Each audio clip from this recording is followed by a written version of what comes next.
Life often brings us moments of longing, especially when relationships are strained or broken. In the silence of no contact, there's an ache to reconnect, to rebuild, and to find the love we once knew. But today, let me tell you, this getting someone back is not about chasing or begging. It's about finding your power, nurturing your light, and becoming the best version of yourself. Here's the truth: when you focus on yourself, when you heal, love, and grow, the world around you begins to change. That person you're longing for feels it too. The energy you emit, the radiance you carry, it speaks louder than words. When we face a period of separation or silence, it's natural to want to focus all our attention outward on what they're doing, what they're thinking, and whether they miss us as much as we miss them. But this external focus often drains us, leaving us feeling powerless and stuck. The key to transforming this situation lies in turning our energy inward. This isn't about ignoring what's happening around us. It's about reconnecting with the part of ourselves that has been forgotten in the midst of longing and uncertainty.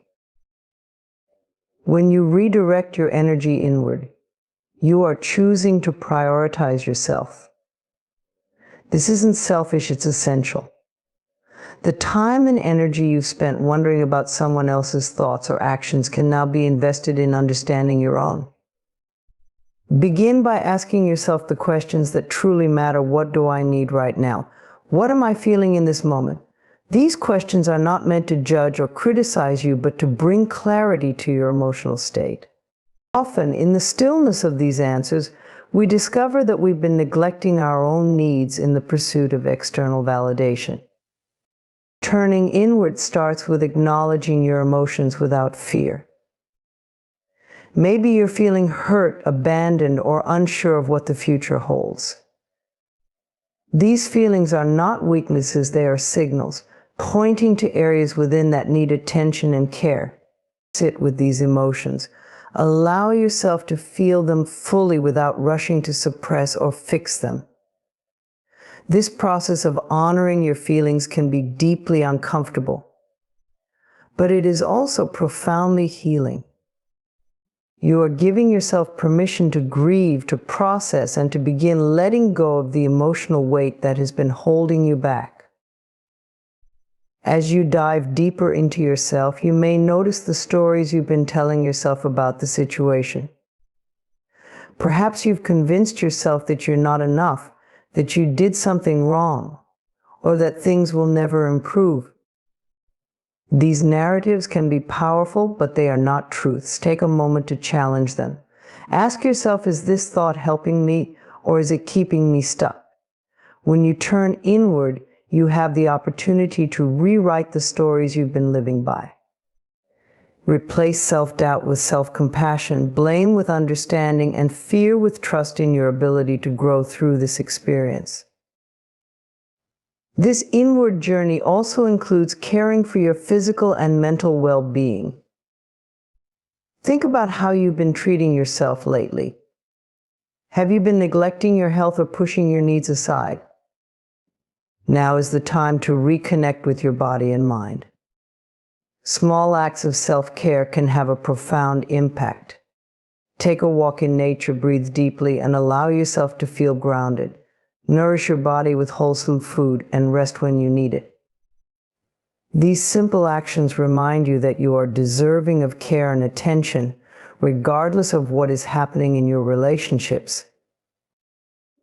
One of the most transformative aspects of turning inward is rediscovering your passions and joys. What lights you up? What activities make you feel alive and inspired? When was the last time you did something purely for yourself? This period of no contact is an opportunity to revisit those parts of you that may have been overshadowed. Paint, dance, write, or simply spend time in silence with your thoughts. These moments of creativity and reflection are not just distractions, they are pathways to reconnecting with your authentic self. As you nurture your inner world, something remarkable begins to happen. Your energy shifts. The desperation and longing you once felt start to dissolve, replaced by a quiet confidence and peace. This doesn't mean you no longer care about the person or the relationship, but it does mean that you are no longer dependent on them for your happiness. You realize that your worth is not tied to someone else's actions or approval. You are whole and complete just as you are. This inward focus also radiates outward. People are naturally drawn to those who exude self-assurance and inner peace. When you invest in yourself, your energy becomes magnetic, not because you're trying to attract anyone, but because your genuine self-love and confidence shine through. You are no longer chasing, you are simply being. And in that being, you create a space for others to see the best version of you. Turning your energy inward doesn't mean you give up on the relationship or the possibility of reconnection. Instead, it means you are choosing to prioritize your own growth and well-being. It's about trusting that whatever is meant for you will come to you in its own time.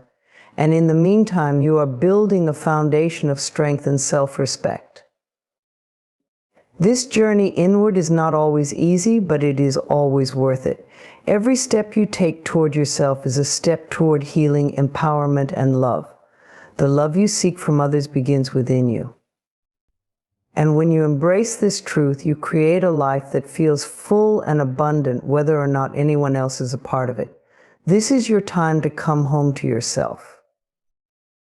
Falling in love with yourself again is one of the most profound and transformative journeys you can take. It's a declaration to the universe that you matter, that you are deserving of the same love and devotion you so freely give to others. It's about remembering who you are beyond the expectations, disappointments, and stories you've carried. And while it may seem daunting at first, this process is a beautiful act of reclaiming your power, your joy, and your sense of self. Begin by recognizing that your worth is not something you need to prove or earn. It's innate, you were born with it, and no amount of rejection, failure, or criticism can take it away.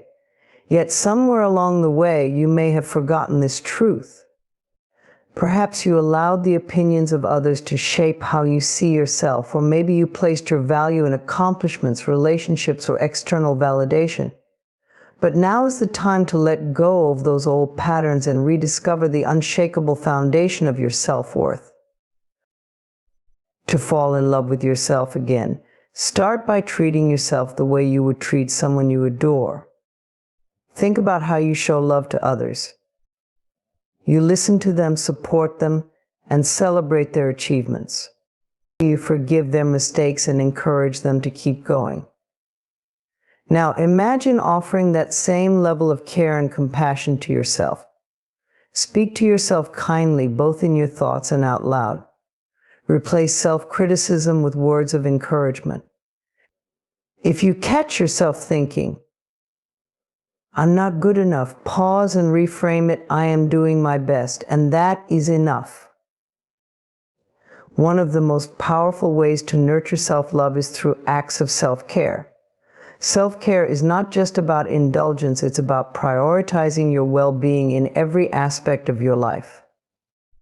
It's about listening to your body when it tells you to rest, feeding it nourishing food, and moving it in ways that feel joyful.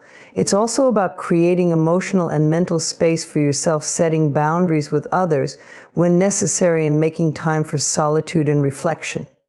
Self-care is a way of saying to yourself, you matter. Your needs matter. Another key to falling in love with yourself is embracing your unique qualities. Each of us has something that sets us apart, something that makes us special. Maybe it's your creativity, your sense of humor, or your ability to empathize with others.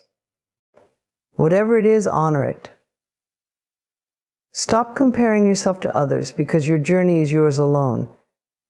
Instead of wishing you were different, celebrate who you are. Look in the mirror and notice the things you love about yourself, your eyes that reflect your soul, your hands that create and give, or your smile that lights up a room. Forgiveness is also a crucial step in this process. You cannot fully love yourself if you are holding on to resentment toward your own past actions or decisions. We all make mistakes. It's part of being human. Instead of dwelling on what you could have done differently, acknowledge the lessons those experiences have taught you. Forgive yourself for not knowing then what you know now. Give yourself permission to move forward without carrying the weight of guilt or shame.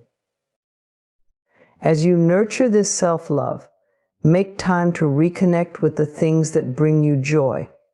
Often in the rush of life or the demands of relationships, we lose touch with our passions and interests. Ask yourself, what makes me happy? What lights me up? Maybe it's painting, dancing, writing, or spending time in nature.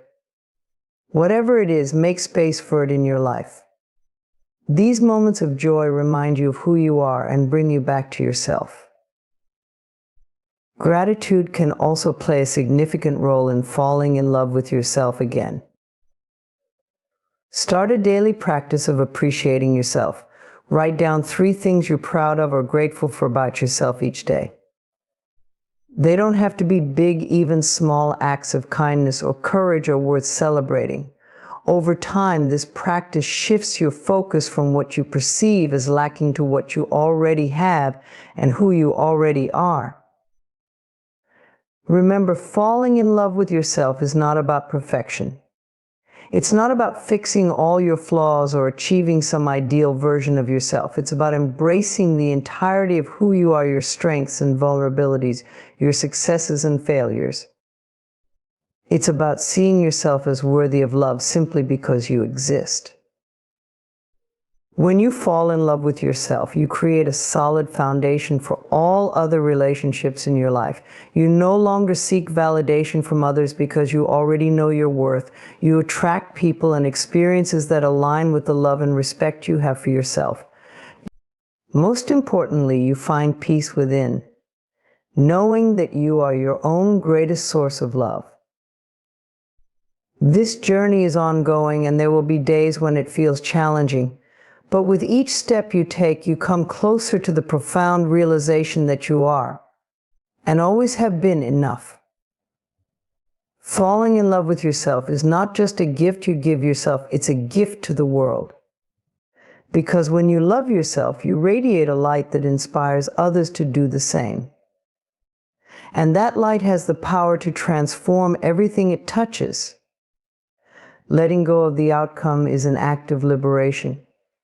It is a decision to release the tight grip we so often hold over our desires and expectations, trusting instead in the flow of life. This doesn't mean giving up or losing hope, rather, it means stepping back and allowing the universe to unfold in ways that are often beyond our comprehension. It's a practice of surrendering the need for control while still pursuing our dreams and goals with intention and effort. When we become overly attached to a specific outcome, we place all our energy and focus on the result. We tell ourselves, I'll only be happy if this happens. This mindset not only creates stress, but also narrows our vision. We become so fixated on one path that we miss the beauty and opportunities that arise along the way. Life is rarely linear. It's full of twists, turns, and surprises. By clinging to one outcome, we limit ourselves to a single possibility when there could be countless others waiting to enrich our journey. Letting go starts with acknowledging the desire but releasing the obsession. It's okay to want something deeply, a relationship, a career breakthrough, or a personal achievement. It's natural to have hopes and dreams. However, when we hinge our sense of self-worth or happiness on obtaining that desire, we hand over our power to circumstances beyond our control. Instead of saying, I must have this to be happy, try saying, I am open to this or something better. This shift in mindset allows you to remain hopeful while staying grounded in the present moment. A big part of letting go involves trusting the process. Trust is not about knowing exactly how things will work out. It's about believing that they will even if the outcome looks different from what you imagined. Life has a way of leading us to what we need, even when it doesn't align with what we initially wanted. Sometimes the very things we resist or fear turn out to be the experiences that shape us the most. Trusting the process means allowing life to guide you without resistance, knowing that you are exactly where you need to be. Another important aspect of letting go is releasing fear. Fear often underpins our attachment to outcomes, fear of failure, rejection, or the unknown. These fears keep us tethered to our expectations, convincing us that we must control every detail to avoid disappointment. But fear is a poor guide. It keeps us small, afraid to take risks or embrace change. When you let go of fear, you free yourself to explore life with curiosity and courage. You realize that even if things don't go as planned, you have the resilience and strength to adapt. Letting go also requires staying rooted in the present moment. When you're overly focused on the future or the end result, you lose sight of what's happening right now. The present moment is where life unfolds, where joy and growth exist. It's in the small, seemingly mundane moments that we often find the most profound lessons. When you let go of the outcome, you give yourself permission to fully experience and appreciate the journey, regardless of where it leads. Practicing gratitude can help in this process. Instead of fixating on what you don't have or what hasn't yet come to fruition, focus on what you do have. Gratitude shifts your perspective, reminding you of the abundance already present in your life. It's a gentle reminder that life is not about reaching a final destination, but about embracing the richness of the path you're on. Letting go of the outcome doesn't mean abandoning responsibility or effort. It's not about passivity or apathy. On the contrary, it requires you to show up fully, to do your best, and to take inspired action. But once you've done your part, you release the need to control how things unfold. You trust that your efforts, combined with the natural flow of life, will lead you to where you're meant to be. This balance between effort and surrender is where true freedom lies. As you let go, you may notice a profound sense of peace settling within you. Without the constant pressure of controlling the future, you have more energy to focus on what truly matters. You become more attuned to your intuition, more open to possibilities, and more accepting of life's imperfections. This peace doesn't mean that challenges or disappointments won't arise, but it does mean that you'll face them with grace and resilience, knowing that your happiness isn't tied to any single outcome. In letting go, you reclaim your power. You stop outsourcing your happiness to circumstances or people and begin to find it within yourself. You realize that you are not defined by what happens to you, but by how you respond.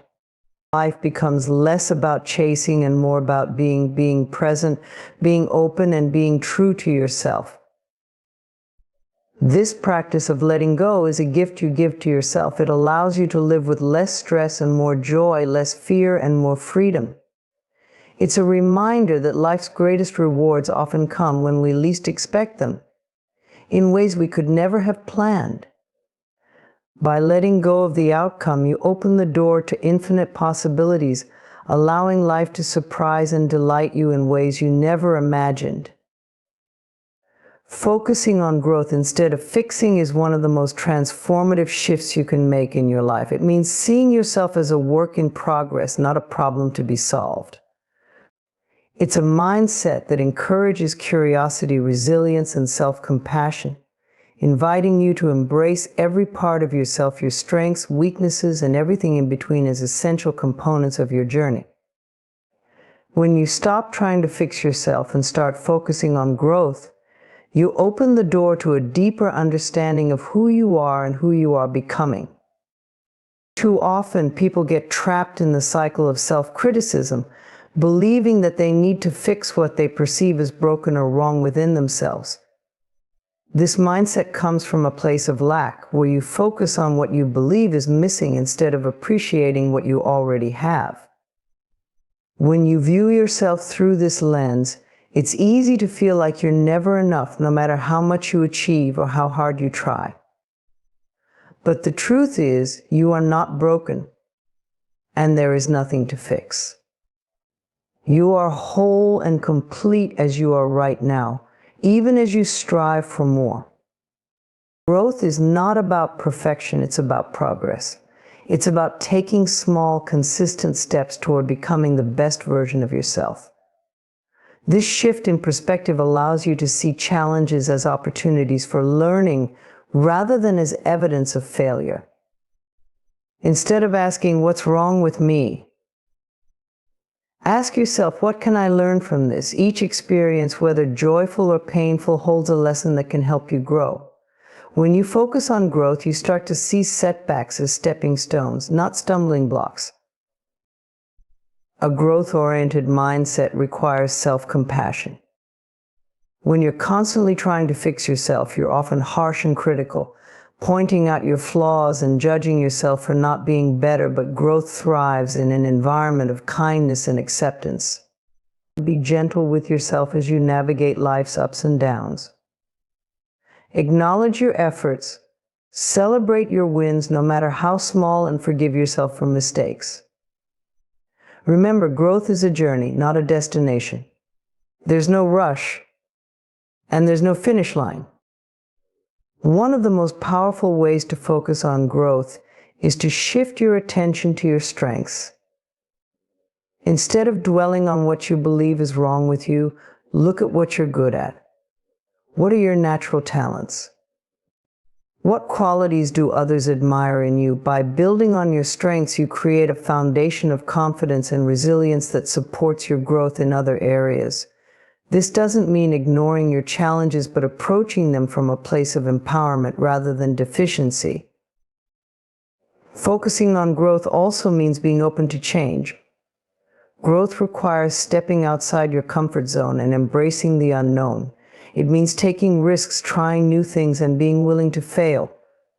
Growth isn't always easy. It can be uncomfortable and even painful at times.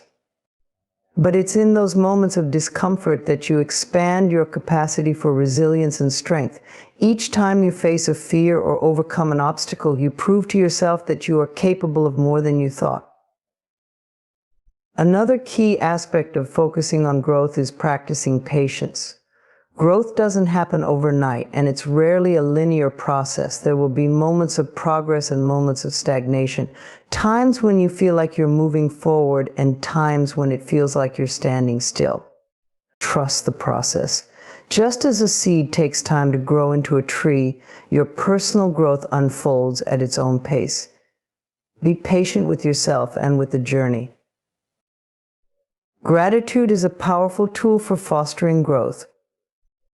When you take time to appreciate where you are and how far you've come, you create a positive foundation for future progress. Gratitude shifts your focus from what's lacking to what's abundant. It reminds you that growth is not about reaching a state of perfection, but about appreciating the beauty of becoming. Each step you take, no matter how small, is something to be proud of.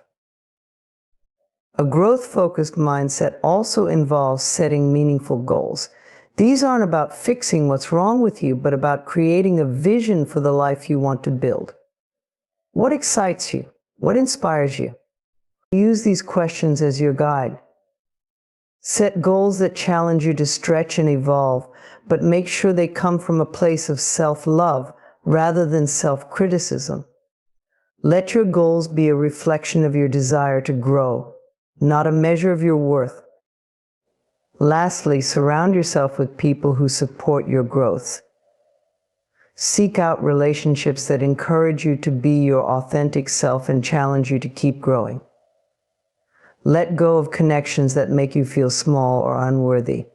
Growth is contagious when you're around people who are committed to their own growth. It inspires you to do the same. When you focus on growth instead of fixing, you begin to see yourself as a dynamic, evolving being. You embrace the idea that you are enough right now while recognizing that there's always room to expand and improve. This mindset allows you to approach life with curiosity, resilience, and joy. It frees you from the pressure of perfection and opens your heart to the endless possibilities of what you can become. Most importantly, it helps you cultivate a deep sense of self-love and acceptance, which is the foundation of all true growth. Radiating positivity and gratitude is one of the most transformative ways to approach life. It is about embracing a mindset that sees the beauty in every moment and consciously sharing that energy with the world. Positivity and gratitude go hand in hand, creating a powerful cycle of joy and abundance. When you choose to focus on these qualities, you not only elevate your own experience, but also inspire those around you to do the same. It becomes a ripple effect, spreading light and warmth wherever you go. To radiate positivity, start by cultivating it within yourself. Positivity doesn't mean ignoring challenges or pretending that life is perfect. It means choosing to see the silver lining in every situation, even when things are difficult. Life is full of ups and downs, but your perspective can make all the difference. When you face challenges with a mindset of optimism, you become more resilient and better equipped to navigate them. Instead of asking, "Why is this happening to me?" ask, "What can I learn from this?" This shift in thinking allows you to grow and move forward with grace. Gratitude is the foundation of positivity. When you focus on what you're grateful for, you naturally start to feel more positive about life. Gratitude shifts your perspective from what's lacking to what's abundant. It reminds you of the blessings, big and small, that fill your days. Start by taking a few moments each day to reflect on what you're thankful for. This could be as simple as a kind word from a friend, a beautiful sunset, or the feeling of accomplishment after completing a task. Over time, this practice trains your mind to seek out the good in every situation, making positivity your default state. As you nurture positivity and gratitude within, you'll notice it radiating outward. Your energy is contagious, and people are naturally drawn to those who exude warmth and joy. When you approach others with kindness and an open heart, you create a space where positivity can flourish. A smile, a genuine compliment, or a simple act of kindness can brighten someone's day more than you realize. These small gestures not only uplift others, but also deepen your own sense of connection and fulfillment. Radiating positivity doesn't mean you won't encounter negativity. Life is filled with challenges, and it's natural to feel sadness, frustration, or anger at times.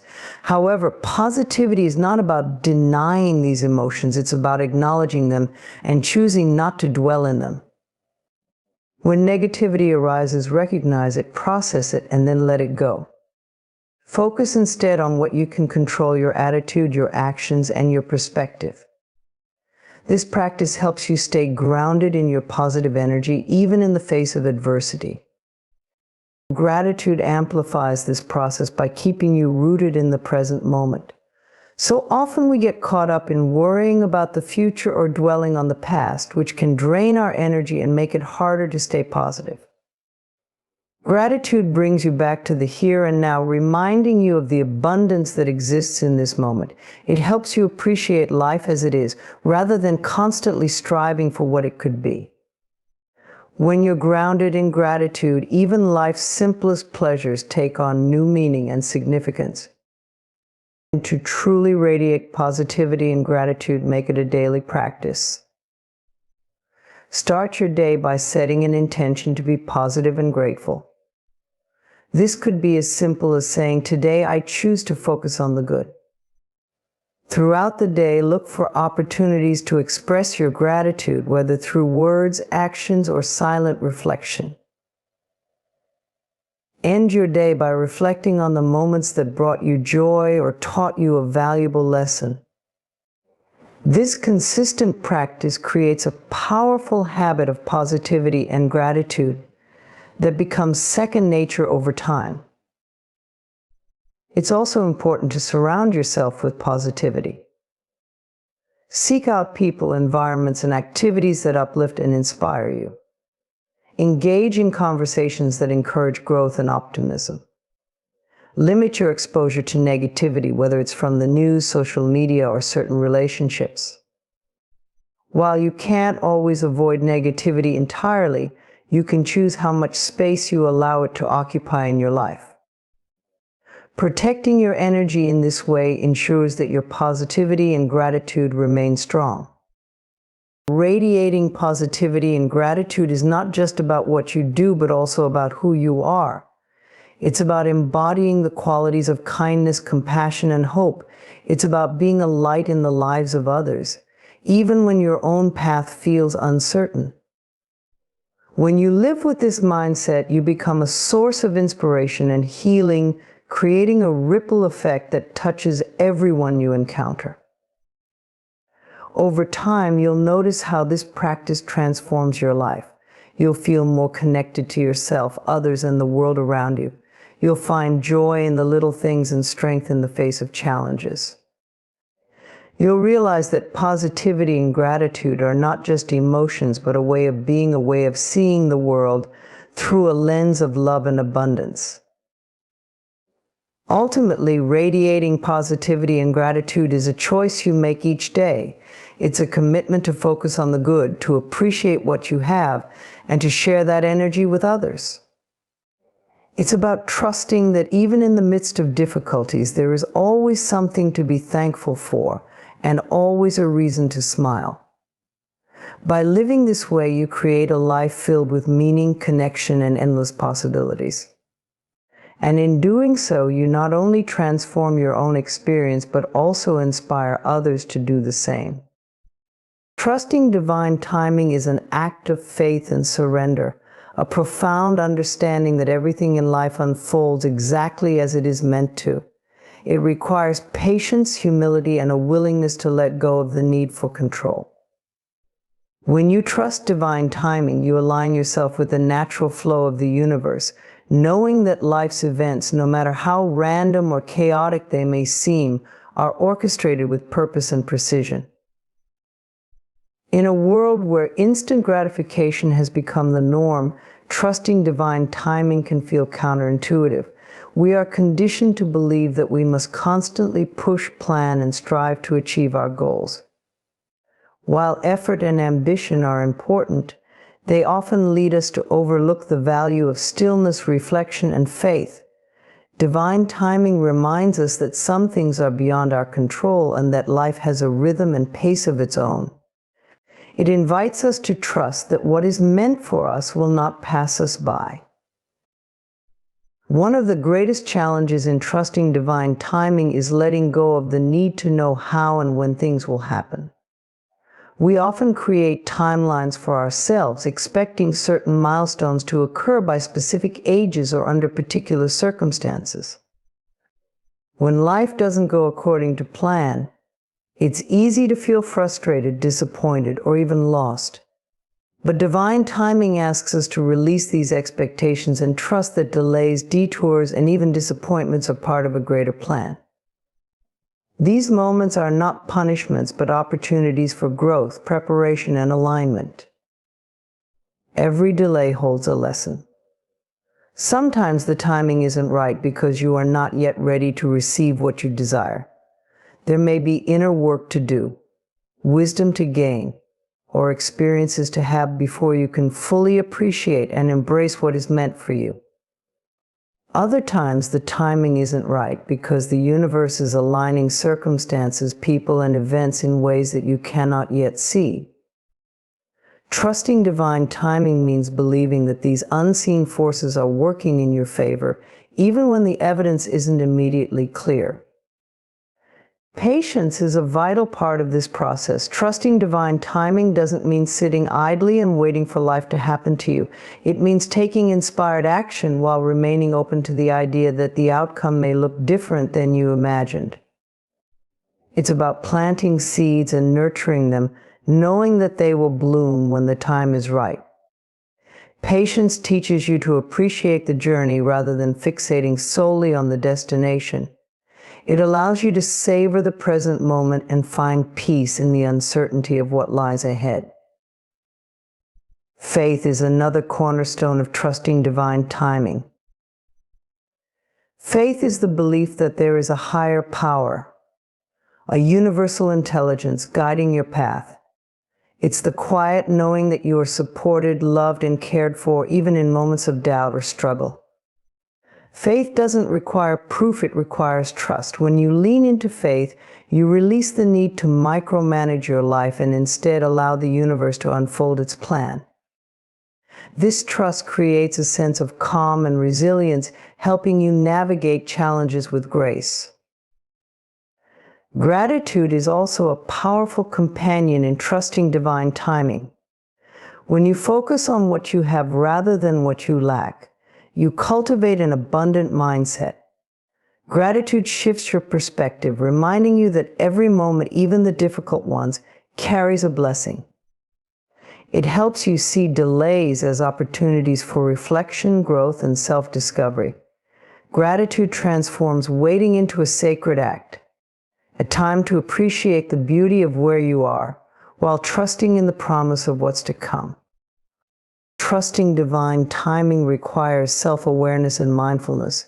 It's easy to get caught up in comparing your journey to others, especially when it feels like they are achieving the very things you desire. But comparison only leads to frustration and doubt. Your path is uniquely yours, and your timing is not meant to match anyone else's. Mindfulness helps you stay present and focused on your journey, allowing you to celebrate your progress rather than measuring it against external standards. Surrender is perhaps the most challenging and liberating aspect of trusting divine timing. Surrender doesn't mean giving up, it means letting go of the need to control every detail and outcome. It means trusting that the universe knows what is best for you, even when it doesn't align with your immediate desires.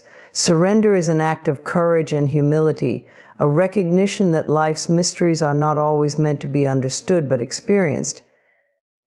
When you surrender, you create space for miracles to unfold. As you practice trusting divine timing, you begin to notice how beautifully life aligns when you stop forcing and start flowing. You realize that the delays you once resented were actually blessings in disguise. The relationships that didn't work out, the opportunities that fell through, the moments of waiting, they all served a purpose in shaping who you are today. Divine timing teaches you that life is not a race but a journey, one that is meant to be lived with faith, patience, and gratitude. In trusting divine timing, you align yourself with the rhythm of the universe. You learn to embrace life's uncertainties with an open heart, knowing that everything is unfolding as it should. You release the need for control and step into a space of trust, allowing life's magic to reveal itself. And as you do, you discover a profound sense of peace, joy, and fulfillment, knowing that you are exactly where you are meant to be.